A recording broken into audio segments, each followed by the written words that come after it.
Assalamu alaikum, que la paix soit sur vous, ainsi que sur votre famille et vos proches. Alors aujourd'hui, pour cette première vidéo de civilisation islamique, nous allons nous diriger vers l'Afrique de l'Ouest et plus précisément dans la région frontalière entre le Niger et le Cameroun, afin de parler du fondateur du califat africain le plus influent ayant marqué l'histoire islamique en Afrique de l'Ouest et la civilisation islamique dans son ensemble, grâce au rayonnement spirituel, à l'intelligence sociale et la stratégie militaire de son principal représentant. Comme vous l'avez vu dans le titre, nous allons parler du califat de Sokoto. Avant de parler plus en détail du déroulé qui amènera à la fondation de cet État, nous devons nous arrêter quelques instants sur son fondateur et principal dirigeant, Ousmane ibn Foudi, plus connu sous le nom de Ousmane Dan Fodio. Né en 1167 du calendrier hégirien, soit vers 1754 du calendrier grégorien, dans le nord de l'actuel Nigeria, il a depuis sa plus tendre enfance baigné dans un ancrage islamique fort. Nous reviendrons sur son cursus d'apprentissage juste après. Malheureusement, dans sa région d'origine, surtout dans les campagnes environnantes, le paganisme est encore très présent et l'instabilité règne, en grande partie à cause d'une longue période de famine.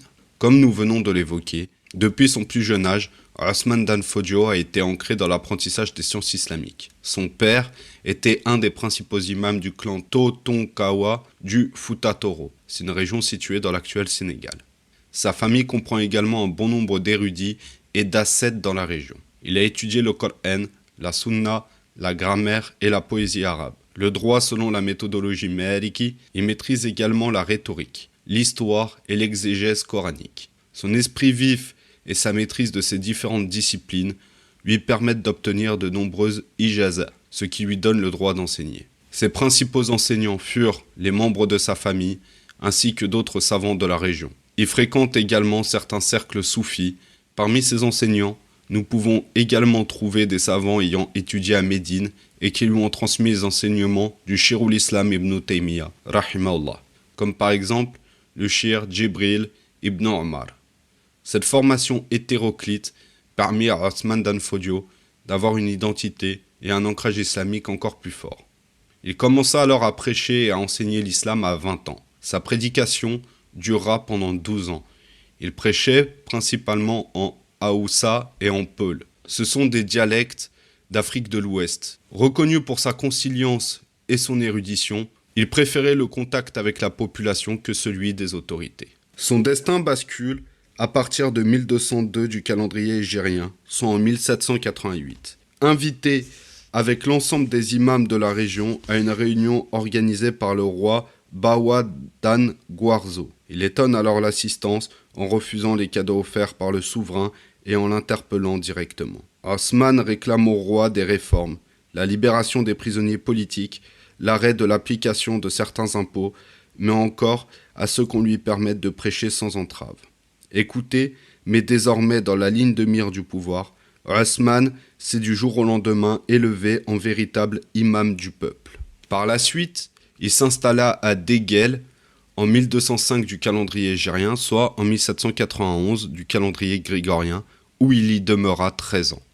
Il commença à avoir un discours plus dur vis-à-vis des castes dirigeantes qu'il juge corrompues. Il débuta la rédaction d'un ouvrage, plus précisément d'un traité, dans lequel il théorise les principes qu'un dirigeant ou un gouvernement juste devrait appliquer. Il s'inscrit donc dans l'héritage de la théorie du Edeb ou des Akhlaq. Edeb et Akhlaq, c'est pour faire simple les bonnes mœurs ou le bon comportement. Donc le Edeb ou les Akhlaq politico-religieux, comme a pu se positionner également des savants comme Al-Mawardi ou Ibn Taymiyyah, qu'Allah leur fasse clémence. Selon un récit, il aurait vu en songe le prophète alayhi salatu wassalam, ainsi que Abdul Qadir al-Jilani, célèbre savant Hanbali et shir important pour les adeptes du Tasawwuf, qui bien sûr aura sa vidéo dédiée un jour, pour lui remettre, entre guillemets, l'épée de la vérité.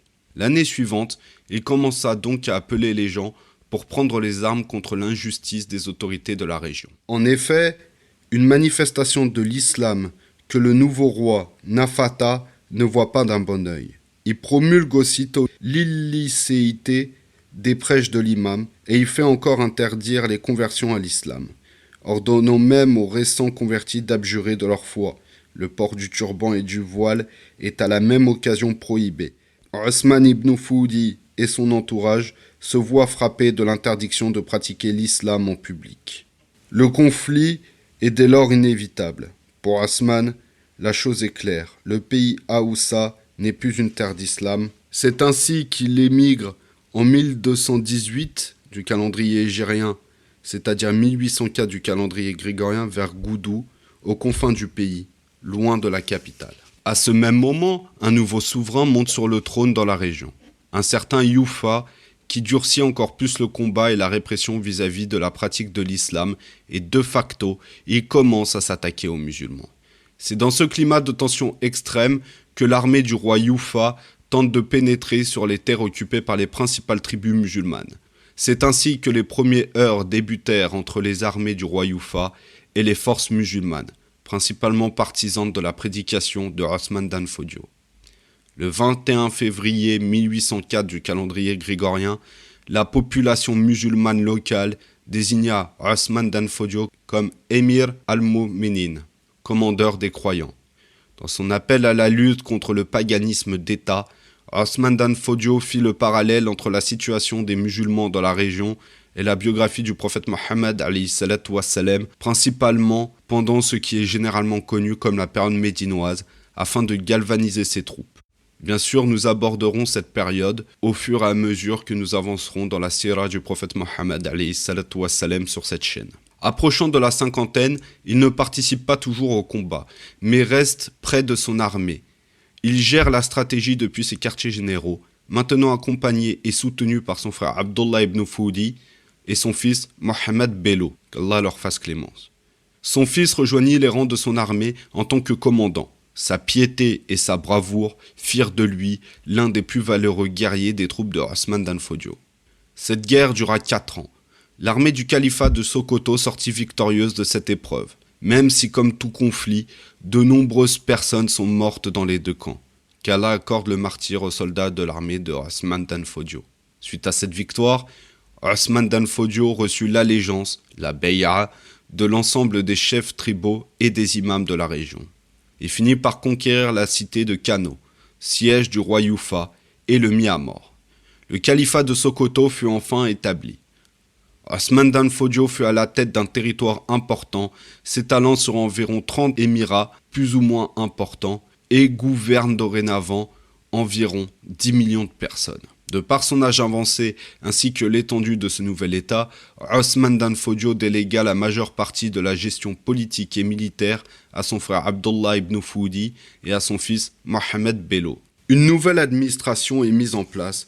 Dans cette optique, des cercles savants, des juges, vizirs, des chefs de police et collecteurs d'impôts sont choisis, et la zakat est prélevée à nouveau, avant redistribution à l'occasion du renouvellement de l'allégeance des émirs. Chaque année, ceux-ci ne succèdent d'ailleurs plus de père en fils. Des élections ont lieu et ils sont nommés par une assemblée, Shura, constituée de leurs pairs. Le pays, devenu califat, connaît alors un essor économique certain. Des écoles islamiques, des établissements commerciaux ouvrent et l'ensemble des terres sont divisées en waqf, possessions communautaires allouées aux habitants qui en héritent. D'Europe partent des ambassadeurs venus reconnaître le nouvel État islamique et des relations commerciales sont même nouées avec des marchands du Nouveau Monde, l'Amérique. D'où les navires viennent y acheter des esclaves. La guerre menée par Osman et ses hommes va en effet offrir au califat et à ses clients des captifs par centaines de milliers, souvent païens, mais aussi parfois musulmans. Ils vont remplir les galères à destination de Bahia au Brésil ou des Caraïbes. Au sein de l'État, l'économie est florissante et garantit des revenus réguliers et exponentiels dans les caisses du califat grâce à la vente d'esclaves comme nous venons de le voir, mais plus particulièrement à l'industrie et au commerce du cuir, du fer, du sel et du coton. Industrie qui fut alors la plus prolifique et développée de tout le continent à cette époque. Tous ces bénéfices furent réinvestis dans les mosquées, madrasas, awqaf et bibliothèques. Certaines de ces infrastructures sont encore présentes aujourd'hui et sont parmi les plus grandes de l'Ouest africain. Le genre discret du calife en étonne d'ailleurs plus d'un. Vivant dans la plus grande des simplicités, il passe son temps hors des combats à enseigner l'islam, loin des tumultes de la ville, avant de retrouver repos dans une baraque faite de terre cuite que l'on ne saurait reconnaître des autres. C'est ainsi, dans les livres et parmi ses élèves, qu'il laissait enfin la vie en 1232 de l'Hégire, c'est-à-dire 1817 du calendrier grégorien. Qu'Allah lui fasse clémence.